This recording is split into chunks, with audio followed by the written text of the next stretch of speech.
राधे राधे मेरे प्यारे भाइयों बहनों माताओं व बंधुओं, चैनल में आपका स्वागत है।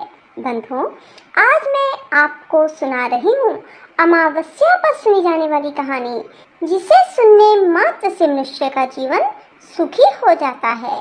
बंधुओं, यदि आपने हमारे YouTube चैनल अब तक सब्सक्राइब नहीं किया तो जरूर करें और बेल आइकन दबाना ना भूलें, ताकि आपको हमारी आने वाली सभी वीडियोस की जानकारी सबसे पहले हो सके। बंधुओं, वीडियो को पूरी सुनने के बाद कमेंट बॉक्स में जय अमावस्या माता की जरूर लिखें। बोलो अमावस्या माता की जय हो। एक नगरी में एक राजा राज्य करता था।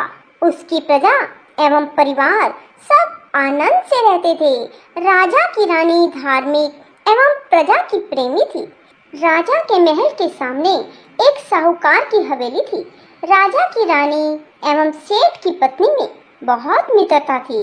रानी सारी प्रजा से प्रेम रखती थी। एक दिन साहूकार की हवेली से साहूकार की पत्नी के रोने की आवाज आने लगी। तब वह बहुत भारी विलाप कर रही थी। रानी ने हवेली में रोने की आवाज सुनी तो रानी ने राजा से इस विलाप का कारण पूछा। राजा ने कहा कि सेठ का पुत्र मर गया है, सो सेठ की पत्नी और लड़के की माँ दुखी है। रानी बहुत भोली थी। उसने राजा को कहा, महाराज, दुख क्या होता है? राजा को समझ में नहीं आया कि रानी को कैसे समझाए कि दुख क्या होता है। रानी वापस बोली, महाराज, दुख क्या होता है? जब राजा ने रानी से कहा, तुम अपने कुंवर को मार दो तो मालूम हो जाएगा कि दुख क्या होता है। महारानी ने अपने कुंवर को महल से नीचे गिरा दिया। भगवान की कृपा से कुंवर गारे के ढेर पर गिरा और उसको खरोंच तक न आई। रानी अपने कुंवर को देखने के लिए नीचे आ रही थी कि कुंवर को सामने से आते देखा। यह देख राजा भी दंग रह गया कि इतने ऊपर से गिरने के बाद भी कुंवर को कुछ न हुआ। रानी ने राजा से वापस पूछा, महाराज, दुख क्या होता है? बताओ। उस समय पड़ोसी राज्य के राजा के सैनिक युद्ध कर रहे थे। राजा ने रानी से कहा, अब मैं लड़ाई में अकेले जा रहा हूँ। जब तुम मेरे मरने का समाचार सुनोगी तो तुम्हें दुख का एहसास हो जाएगा। राजा ने युद्ध के लिए प्रस्थान किया, लेकिन भगवान और अमावस्या माँ की कृपा से लड़ाई जीत कर राजा घर वापस आ गया। अब राजा को भी आश्चर्य होने लगा कि क्या कारण है। उसी समय महारानी महाराज के पास आई और वही प्रश्न दोहराने लगी। दुख के बारे में कैसे एहसास दिलाया जाए? राजा ने रानी को बुलाकर कहा, अब हम गंगा जी की यात्रा करने जा रहे हैं। वहाँ गंगा की धारा में कूद जाऊंगा, तब तुम्हें दुख का एहसास होगा। रानी ने गंगा यात्रा की तैयारी की और आवश्यक सामान व रास्ते में भोजन की सामग्री का प्रबंध कर यात्रा के लिए प्रस्थान किया। कैलाश पर भगवान शिव ने पार्वती से कहा कि सती, आज मैं कलयुग में सुखी आत्मा के दर्शन कराऊंगा। शिव जी ने बकरे व पार्वती ने बकरी का रूप धारण कर एक बावड़ी के पास घास चरने लगे। इतने में राजा रानी की सवारी आई।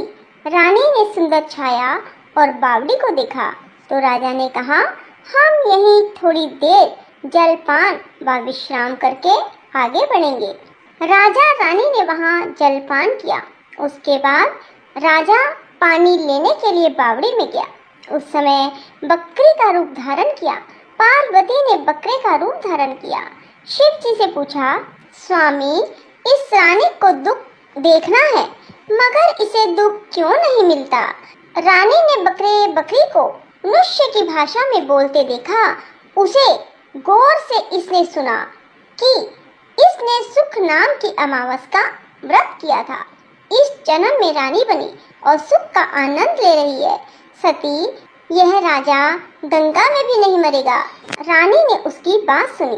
तभी राजा पानी लेकर आया तो रानी ने राजा को वह सारी घटना सुनाई और वापस अपनी नगरी को चले आया।